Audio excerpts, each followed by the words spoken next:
Welcome to my 1:32 scale Galileo Shuttlecraft build.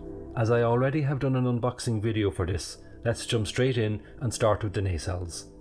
The craft is a two-tone grey, so for the undercarriage and nacelles I'll use the Tamiya TS81 and AS11 for the shielding cowls, which is a slightly darker grey.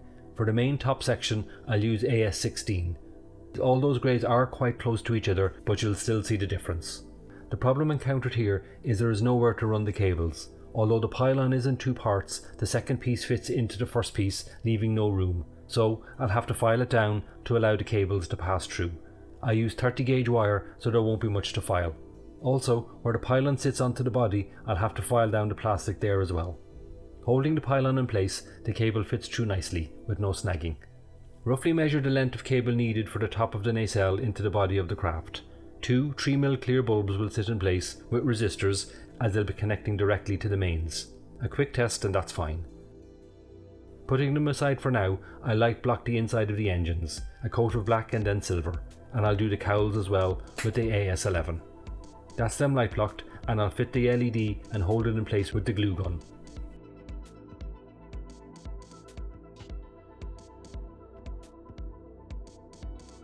Holding the cable inside with some tape.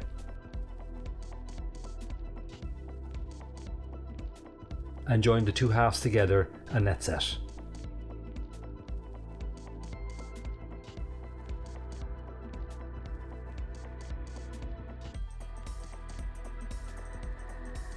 As I'm going to display this with the landing gear down, I'm going to put a small black decal to act as an anti-slip mat.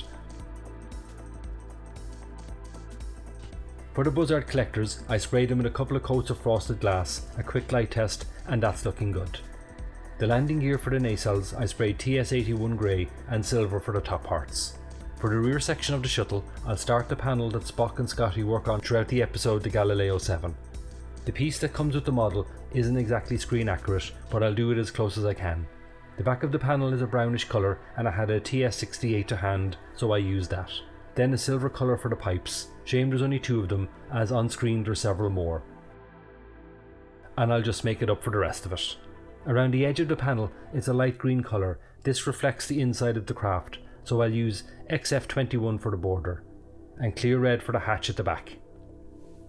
And that's it done. Not screen accurate, but I think it turned out okay.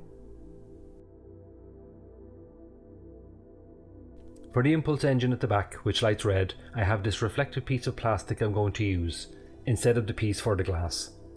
First I'll spray it clear red, and the two engine parts satin black. And that's it.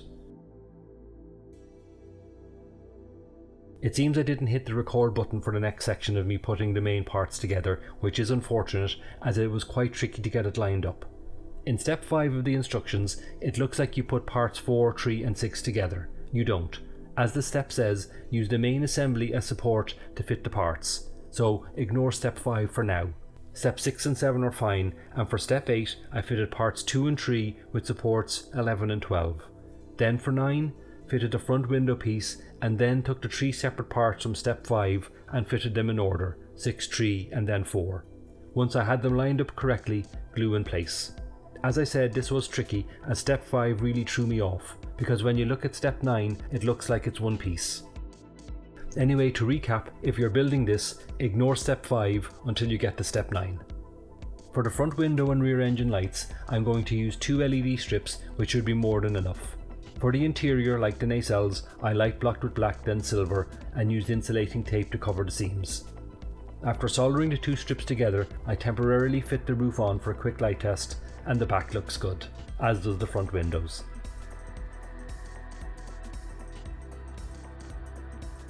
Once the nacelles have been joined to the main body, attach and solder all the red and black cables together, along with a further 2 cables to go down through the bottom, which will go to the stand to connect to the DC connector.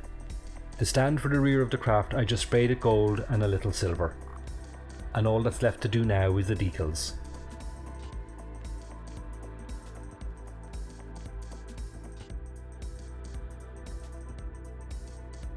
For the shuttlecraft stand, I just used the box and sprayed it black, fed the cables into it and attached a DC connector. And that's it. I hope you enjoyed it.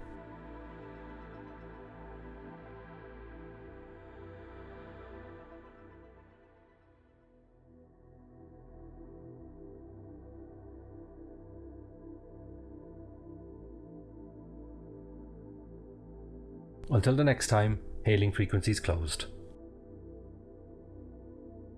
If you liked what you saw, please hit the like and subscribe button, and don't forget to hit the bell too. Thank you.